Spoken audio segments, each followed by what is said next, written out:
आंदोलनादरम्यान भरकटलेल्या तरुणांना शिक्षा देण्याऐवजी मार्गदर्शन करून त्यांना त्यांच्यात चुका सुधारण्याची संधी देण्याचं पंतप्रधान नरेंद्र मोदी यांचं भारतीय समाजाला आवाहन.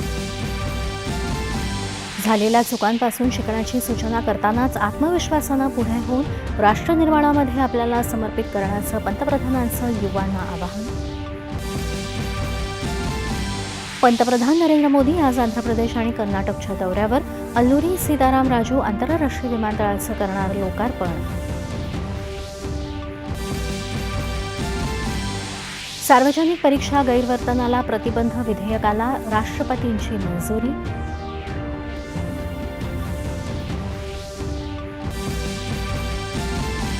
पंतप्रधान नरेंद्र मोदी आणि ब्रिटनचे पंतप्रधान अँडी बर्नहॅम यांच्याशी दूरध्वनीवरून साधला संवाद. अभिनंदन करतानाच पुढील कार्यकाळासाठी दिल्या शुभेच्छा. पाकव्याप्त काश्मीरमधल्या तथाकथित निवडणुकांना तिथल्या जनतेनं पूर्णपणे नाकारल्यामुळे हा पाकिस्तानी व्यवस्थेचा मोठा पराभव असल्याचा भारताचा घणाघात.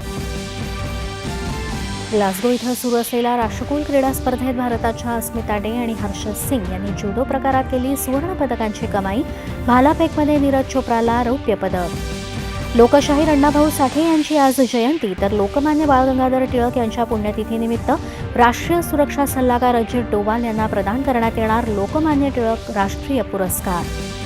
आणि राज्यात काही भागात पावसाचा पुन्हा जोर. नदी नाल्यांच्या पाणी पातळीत वाढ. नंदुरबार जिल्ह्याला रेड अलर्ट जारी.